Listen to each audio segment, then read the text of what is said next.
Hi, I'm Chloe, a 36-year-old mom who's found peace after a lot of chaos in my past. I'm married again, this time to a man who genuinely loves me, and I'm raising a 3-year-old son. Life feels good now, but things weren't always this way.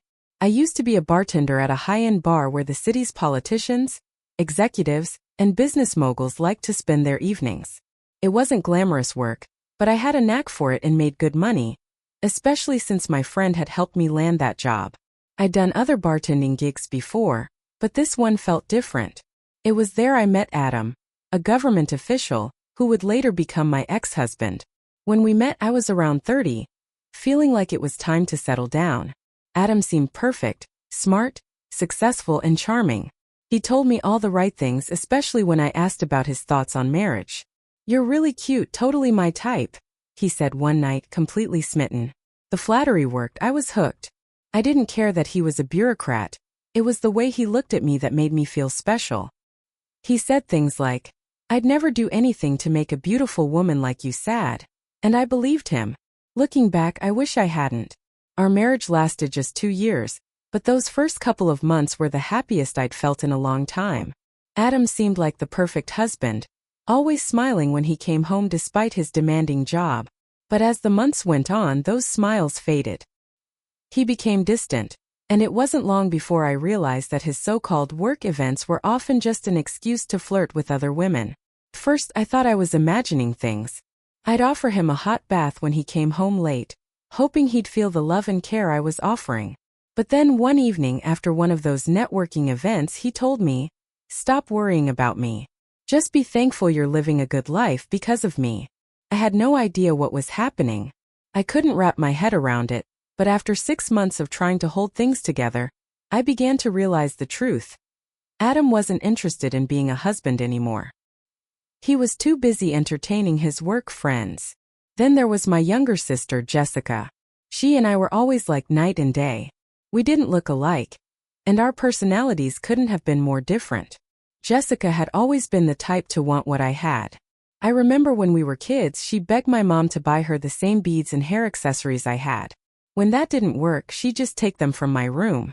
I'd confront her and she'd cry, saying, "But everything that belongs to you belongs to me." Even as an adult, Jessica was still the same. She always wanted to be the center of attention, always compared herself to me, but she also had a way of charming her way into things. I never thought much about it though until one day, during a family gathering, I overheard her talking to Adam. He had seen her a few times before, but this time their conversation seemed different. "You're quite different from your sister," Adam said to her. "A different kind of beauty." It hit me like a punch in the gut. Something about that moment felt off, like a seed had been planted. From then on, Adam's attention seemed to be shifting more and more toward Jessica. I tried not to let it bother me, but the more I saw it, the more I couldn't ignore it. It wasn't long before Adam became more dismissive of me, refusing my attempts to engage in any kind of meaningful conversation or affection. "I'm too busy for this," he'd say. I didn't know it at the time, but that was just the beginning of a much larger problem. I tried to brush it off, telling myself that everything would work out. After all, we both still wanted children, and that was enough of a reason to keep trying. But when I found out that Adam was the one with the fertility issues, it shook me. We both went through multiple rounds of tests and treatments, but after a year the problem was clear, it wasn't me. But despite knowing that, Adam still didn't seem interested in trying to save the marriage. And then just when I thought things couldn't get worse, they did. Jessica came to me one afternoon, her expression cryptic. "You know, your marriage is pretty much over," she said. "But if you're not careful, you'll lose more than that." I had no idea what she was getting at, but the way she said it sent chills down my spine. I confronted her later, and that's when she dropped the bombshell.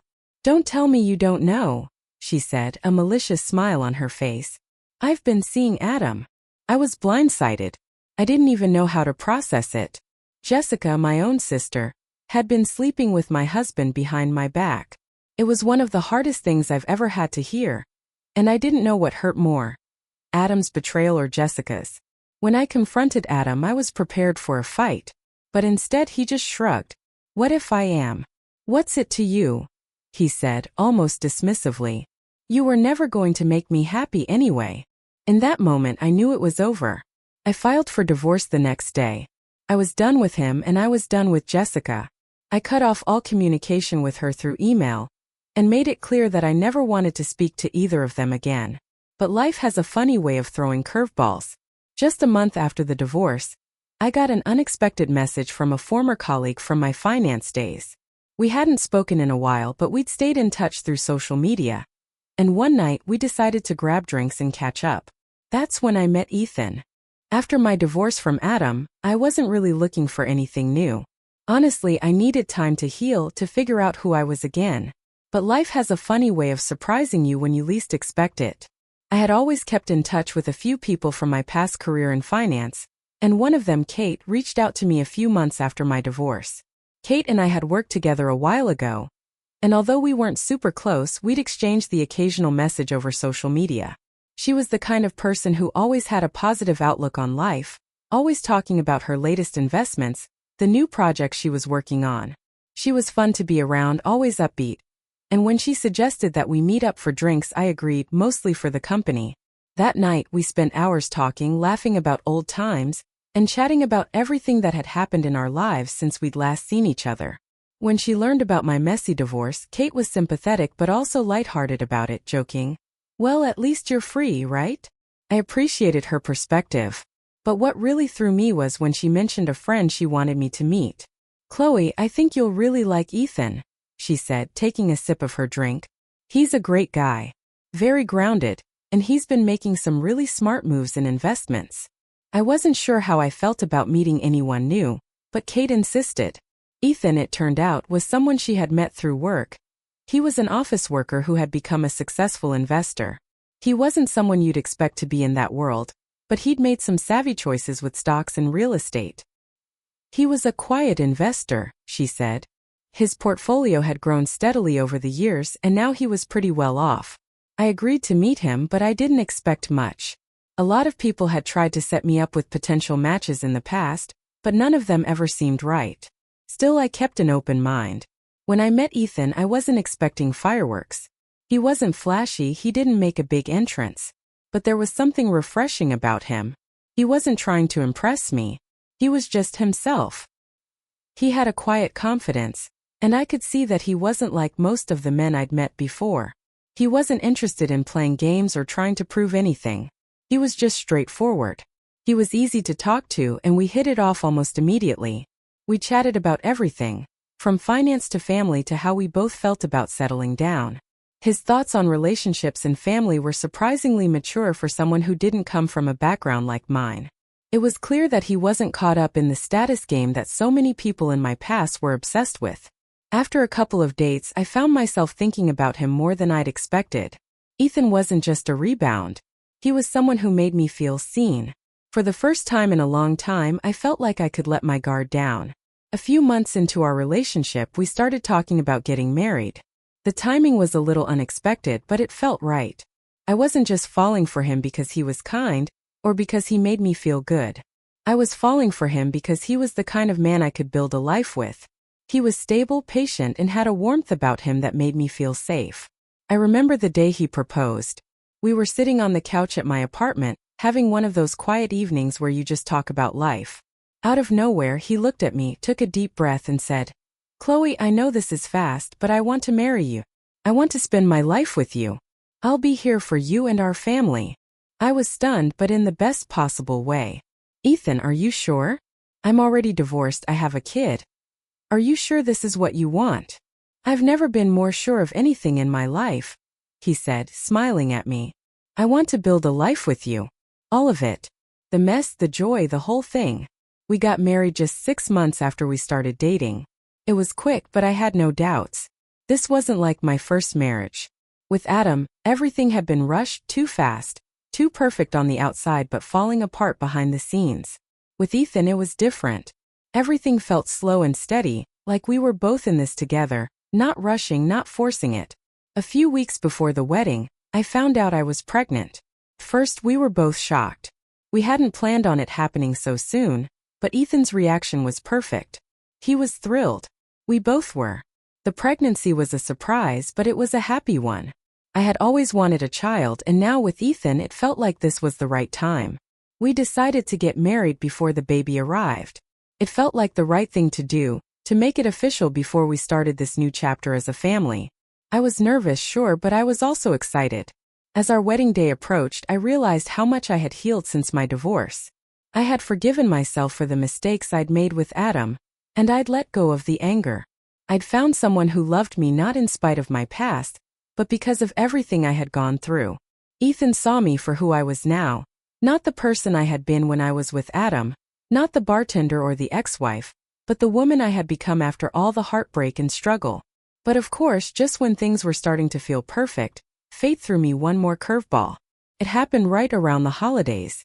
Ethan and I had decided to go to church together, to pray for the health of our unborn baby and our future as a family. We were in a good place, and I thought it would be a nice way to start this new chapter in our lives. As we walked into the church, I spotted a familiar face. It was my ex-husband, Adam, standing there with none other than Jessica, my sister. They were holding hands. Adam and Jessica. The sight of them together hit me like a ton of bricks. It was the first time I'd seen them as a couple, and the fact that they were at church made it feel like some cruel joke. They both looked so happy, like a real couple. At that moment, something inside me snapped. I knew exactly what I had to do. This wasn't just a random encounter. This was fate giving me a chance to take control. "Ethan," I whispered, "we need to do something." He turned to me, sensing the change in my tone. "What's wrong?" "I'm going to handle this," I said, my voice steady but firm. "Just play along with me."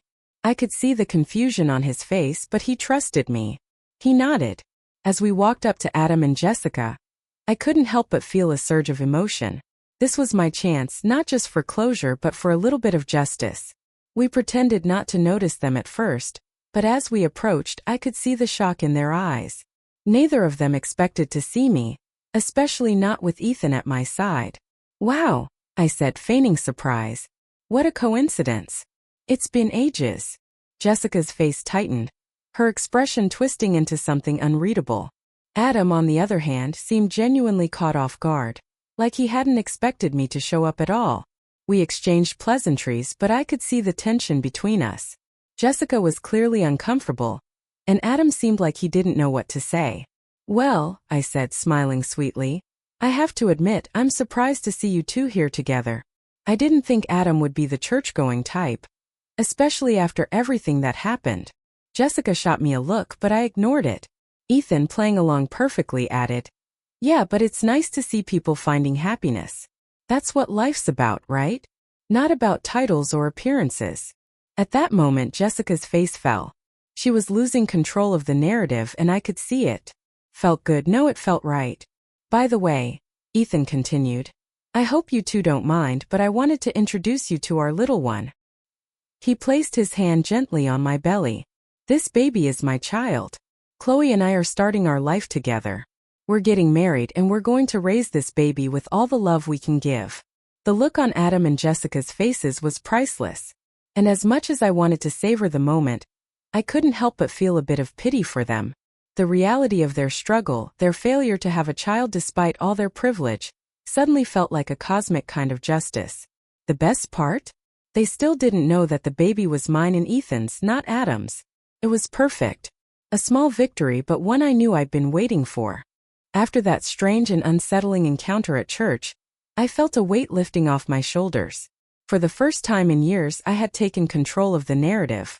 Adam and Jessica might have believed they were the picture-perfect couple, but in that moment I had shown them the truth of who they really were, and who I was too. In the days that followed, I found myself thinking about everything that had happened, everything I had been through to get to this point. It wasn't just about the divorce or my sister's betrayal. It was about what I had learned through all that pain, what I had built for myself, and who I had become. When I was with Adam, I was lost. I was trying so hard to make him happy, to make a life that looked good on the outside, but I had forgotten about myself in the process. The person I had become in that marriage wasn't the real me. I was a shadow of the woman I used to be. A woman who could laugh, who could enjoy life without feeling like I was constantly trying to fix something that was never really mine to fix. I had to let go of that version of myself to move forward. Ethan had helped me see that. From the moment we met, there was something about him that made me feel like I wasn't alone in the world. He didn't want to change me or control me. He accepted me for who I was, flaws and all.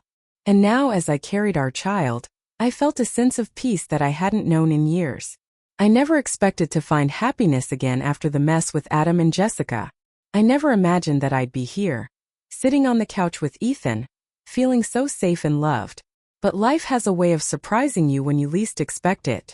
Ethan and I spent a lot of time talking about our future. We both wanted to be good parents, to raise our child in a loving home, surrounded by support. I knew that with Ethan by my side, we could build a life that was real, not a life built on appearances or false promises. A few weeks after our church encounter, we moved in together. Ethan had suggested we make the transition as seamless as possible by also moving in with my mom. I never would have thought about it, but when he brought it up, I realized it was the perfect solution. Mom had been living alone since Dad passed away, and I knew she'd love having us around. Plus, Ethan's offer to help take care of everything showed me how deeply he cared about not just me, but my whole family. It was a big change, but it felt right. Mom was excited to have us living with her, and having her around during my pregnancy made everything feel more grounded. I wasn't just carrying a child, I was building a home. A real home this time. A place where love and stability mattered more than anything else. As the months passed and my belly grew, I found myself becoming more and more excited about the future. I still kept my distance from Jessica and Adam. To be honest, I didn't have any desire to bring them back into my life. They had made their choices and I had made mine. My priority now was Ethan, the baby, and the life we were building together. But I couldn't help but wonder if they had learned anything from the mess they'd made. Adam and Jessica's relationship wasn't perfect. Far from it. I had heard from a few people that they were still struggling with infertility, and I couldn't help but feel a small sense of satisfaction. Karma, I supposed, had its own way of balancing things out. There was one moment, though, that stayed with me long after the church encounter. It was a quiet evening, a week or so after our little confrontation. Ethan and I were sitting together, the TV off, the baby kicking softly in my belly, and I said something I had never thought I would say. Do you ever think about them? Adam and Jessica, I asked, my voice soft but steady. Ethan paused, glancing over at me. Sometimes. But I don't dwell on it. They made their choices and so did you. I think it's more important that we focus on our future now. On our little one and the family we're building. That's what matters. His words hit me harder than I expected. Ethan was right. I had spent so much time replaying the past in my mind, what went wrong, what I could have done differently, how everything fell apart. But none of that mattered now. What mattered was the life we were creating. Our baby, our home, our love.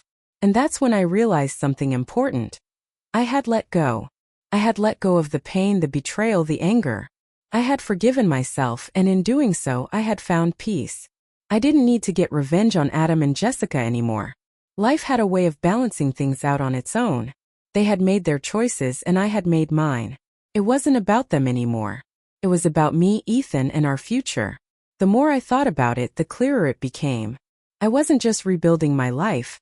I was rewriting my story. I wasn't the victim anymore. I wasn't the woman who had been betrayed and hurt. I was the woman who had found love again, who had healed, who was ready to embrace the future with open arms. That thought brought me a deep sense of satisfaction. I could finally breathe easy. Ethan and I decided to start planning for the baby. We went through baby names, talked about what kind of parents we wanted to be, and began preparing the nursery in the room we'd set aside for the little one. It wasn't glamorous, but it was filled with love. Every piece of furniture we bought, every little onesie we folded, was a symbol of our hope for the future. Ethan was amazing throughout it all. He was there for every doctor's appointment, every late-night craving, every moment of uncertainty. His support was unwavering, and I knew without a doubt that we were meant to be together. As my due date grew closer, I felt more prepared than ever to become a mother again. This time it was going to be different. This time everything felt right. But there was still one last piece of unfinished business. I hadn't seen Jessica since our church encounter, but I knew she was still in the picture. I'd heard from mutual friends that she was still struggling with her relationship with Adam. They had been trying for a baby for months, but there was no news. For a moment I felt bad for her. But then I remembered everything she had done. The way she'd betrayed me, the way she'd gone after my husband, the way she'd never once apologized. And just like that, the pity I had felt evaporated. She had made her bed, and now she had to lie in it. But I wasn't going to lie in it with her. I wasn't going to let her or Adam take up any more space in my head. My family was all that mattered now. Ethan, the baby, my mom. They were my world, and I was going to protect that with everything I had. And with that, I closed the door on my past once and for all. We had our future to look forward to, and nothing else mattered. As the weeks passed, the excitement of becoming a mother again kept me busy. Ethan and I were in full preparation mode for the arrival of our baby. It wasn't about extravagant plans or fancy gifts. It was about creating a safe, loving home. We weren't looking to impress anyone. We just wanted our little one to know that they were wanted, loved, and cherished from the very moment they entered the world. One afternoon, I was sitting in the nursery, sorting through baby clothes. Ethan had gone out to pick up a few things from the store, and I found myself lost in thought. The room was quiet, the only sounds coming from the gentle hum of the baby monitor. The soft pastel colors we'd chosen for the walls felt calming, peaceful. It was hard to believe how far I'd come from the woman I had been just a year ago. Life felt different now, settled, stable, full of promise. I wasn't just a mom. I wasn't just a wife. I was me, Chloe, stronger, wiser, and finally at peace. The past had tried to break me, but it hadn't succeeded. And now I could look ahead with hope, with real hope for the first time in years. Ethan walked into the room, his face lighting up when he saw me sitting there, surrounded by baby clothes and stuffed animals. "You okay?" he asked, walking over to me and gently kissing my forehead. I smiled and nodded. "Yeah, just thinking about how much has changed. I never imagined things would end up like this." He sat down beside me, wrapping an arm around my shoulders. "I'm glad they did. You've got a good thing going now. We've got a good thing going." I leaned into him, feeling the warmth of his embrace. "I know. I'm so grateful for you, Ethan. For everything. I can't imagine doing this with anyone else." "Good, because you don't have a choice," he said, grinning. "You're stuck with me now." I laughed, the sound light and carefree. I wouldn't have it any other way. We spent the rest of the afternoon making final preparations. We hung up shelves, arranged baby books, and made sure the crib was set up perfectly. It was hard to believe how soon we'd be holding our baby in our arms. It felt surreal, but in the best possible way. As the days turned into weeks, I found myself growing more and more excited for the arrival of our little one. But even in the midst of all the joy and anticipation, there were still moments when the past would creep into my thoughts. Adam and Jessica were never far from my mind, even though I had worked so hard to move on. I'd heard through the grapevine that Jessica was still struggling with infertility. I couldn't help but think that maybe it was some kind of cosmic payback for what she'd done to me. I wasn't one to wish harm on anyone, but after everything that had happened, I had a hard time feeling sorry for her. She had stolen something precious from me, my marriage, my trust, my family, and now it seemed like fate was handing her a hard lesson. But I wasn't going to let it consume me. I had my own life now. I had Ethan, and I had our baby on the way. I had everything I needed, and nothing at all was going to take that from me. It wasn't until a few weeks later that I found out just how tangled the past could be. I was at the grocery store one morning, picking up some last-minute items, when I ran into Jessica. She was standing in the produce section, looking at apples, her back to me. I almost turned and walked away, but something inside me stopped me. I didn't know why, but I felt the need to confront her. To look her in the eye and let her know that I wasn't afraid of her anymore. That I wasn't going to be the same woman I had been when I was married to Adam. I walked up behind her, took a deep breath, and said her name. "Jessica." She turned around quickly, and for a moment, there was a flash of recognition in her eyes. But it quickly turned to something else, something cold. Something defensive. "Chloe," she said, her voice flat. "What are you doing here?" "Just shopping," I replied, keeping my tone steady. "You?" "Same. Just doing the usual." She looked away like she was trying to pretend I wasn't standing right in front of her. I didn't let her. "How's everything going?" She stiffened, her eyes darting to the ground for a moment before she looked back at me, forced a smile. "Fine. Everything's fine." "Good to hear," I said. "I hope it stays that way." There was a brief, uncomfortable silence before I added, "By the way, I hope things are going well for you and Adam. I heard you guys were still trying for a baby." Her face froze, her smile faltering. She looked uncomfortable, shifting on her feet. We are. It's been tough, but we'll figure it out. Yeah, I said, my voice just a bit too sweet. I'm sure you will. You know, karma has a way of balancing things out. Sometimes things don't work out the way we expect. But hey, you get what you put out into the world, right? Jessica's eyes narrowed, and for a moment I thought she might snap. But instead she took a deep breath and said, I'm not sure what you mean, Chloe. I think you do, I said, my smile fading. I think you know exactly what I mean. Just take care of yourself, Jessica. And maybe stop trying to hurt people along the way. She opened her mouth like she was about to say something, but then she closed it again, her lips pressed into a thin line. Without another word, she turned and walked away, leaving me standing there in the produce aisle. I didn't feel victorious, but I didn't feel defeated either. I didn't even feel angry. I felt free. It wasn't about getting back at her or making her feel small. It was about taking my power back. It was about standing up for myself, for the life I had created, and for the family I was building with Ethan. I paid for my groceries and left the store with a sense of calm I hadn't expected. As I drove home, I thought about the conversation I'd had with Jessica, and I realized something important. I didn't need her approval anymore. I didn't need her to acknowledge what she had done or apologize for her betrayal. I was done with the past. The future was waiting for me, and I wasn't looking back. That evening, when I got home, Ethan could see the shift in my demeanor.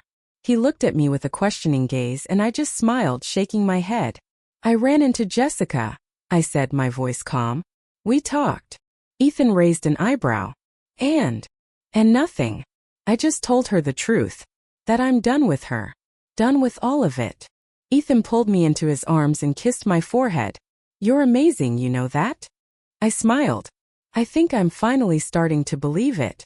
We sat together, the baby kicking gently in my belly, and for the first time in a long time, I didn't feel burdened by the past. I didn't feel the weight of betrayal or heartbreak. I felt whole, complete, and ready to embrace whatever the future had in store for me. And for the first time, I realized that the best was yet to come.